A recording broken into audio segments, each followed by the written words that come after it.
Fala minha gente, tudo bem? Vamos falar sobre Grêmio, já que tem 3 tópicos que eu quero analisar com vocês, sendo o primeiro deles a possível volta de um velho esquema tático do Renato do ano passado, que costumou dar certo até certo ponto, mas pode voltar diante do próximo jogo contra o Corinthians. Temos também um jogador que foi vendido, vocês já sabem que é o Galdino, imagino eu, mas quero fazer uma pequena análise e também trazer algumas informações financeiras que, olha, foram surpreendentes e muito positivas para o Grêmio. E é claro, agora um assunto já um pouco mais chato da gente falar, que é sobre a questão do mando de campo, já que o Grêmio tomou não de alguns clubes, mais de um, mais de dois, infelizmente, para mandar o seu jogo da Copa do Brasil diante do Corinthians. Sobre isso que a gente vai falar neste vídeo então. Quero começar falando com vocês então sobre a questão do esquema tático, já que o Renato, a gente pode receber informações nesta quarta-feira de que testou um esquema com 3 zagueiros, sendo eles Gemerson, que deve ser titular, Rodrigo Eli e também Walter Kahneman, que já, graças a Deus, está recuperado daquela pequena lesão que tirou ele do jogo contra o Vitória na última rodada, onde o Grêmio, graças a Deus, venceu por 2-0.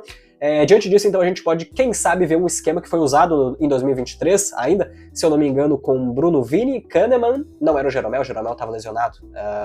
Em determinado momento, acho que foi até com o Rodrigo Eli, o Renato pode, então, voltar a usar este esquema. Testou ainda um pouco mais à frente a questão de ter 2 meias no ataque. Acho um pouco improvável que ele faça isso na casa do Corinthians, mas vamos lá, não dá pra duvidar também de que ele coloque Natan Pescador e Cristaldo. Cristaldo que já tá em São Paulo junto com a delegação do Grêmio.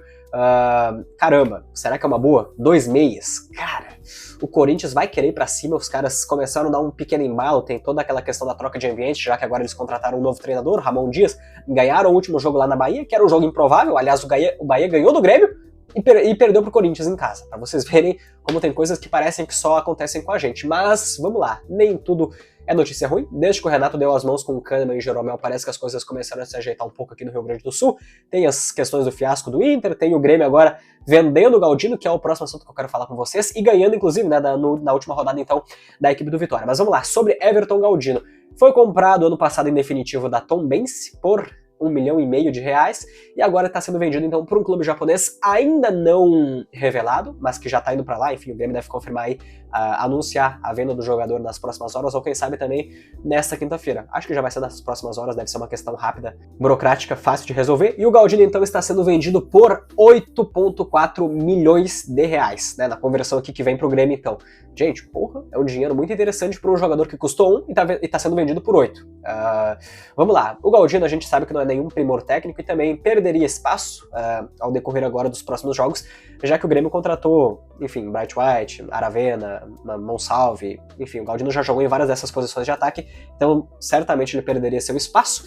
E também, a gente tem uma questão de que o Galdino, cara, vou dizer pra vocês, foi importante no passado. Lembro dos gols dele contra Vasco da Gama, antes do Suárez fazer aquele hat-trick, tem também aquele golaço diante do Fluminense, um belo gol também de fora da área contra a equipe do Corinthians. Então, em determinados momentos, ele foi um jogador, sim, muito importante. Embora, claro, a gente como torcedor, incluindo eu, teve muita raiva em alguns momentos, porque é um jogador que parece que tem um ritmo um pouco mais lento do que o futebol daqui pede, e sempre que ele perdia uma bola, eu sempre falava isso, sempre que ele perdia uma bola, me parece que o time adversário criava um contra-ataque e conseguia fazer o gol. Inclusive no Grenal foi assim com o gol do Wanderson, o Grenal de 3-2 ano passado, dentro do Beira-Rio. Então, no final das contas, eu acho que é positivo pro Grêmio. É uma oportunidade pro jogador que já tá se encaminhando para 30 anos, vai ganhar um bom dinheiro lá no Japão, e tá deixando um bom dinheiro pro Grêmio. Muito maior do que quando o Grêmio teve que comprar ele em definitivo da Tombense no final do ano passado. E agora, para finalizar o vídeo, então, vamos falar sobre a questão do mando de campo do Grêmio na Copa do Brasil. O Grêmio procurou 3 clubes até o momento e recebeu 3 nãos. O Inter, no Beira-Rio,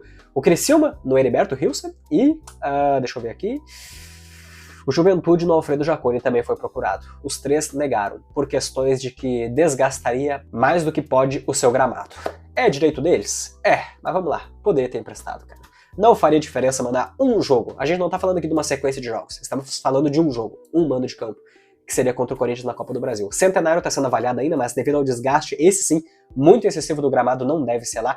E o Grêmio ainda procura, em último caso, transferir essa partida pro Couto Pereira. Mas é em último caso, porque justamente a gente tá falando de um estádio que fica a uma distância grande de Porto Alegre. Então, determinaria uma função ainda dos torcedores se mobilizarem para ir para lá, enfim, é uma função muito maior do que mandar um jogo aqui ou no Rio Grande do Sul ou em Santa Catarina. Mas a gente ainda não tem maiores informações sobre isso. Tá certo, gente? Se gostou do vídeo, então, deixa o like, se inscreve no canal. Tamo junto e até a próxima.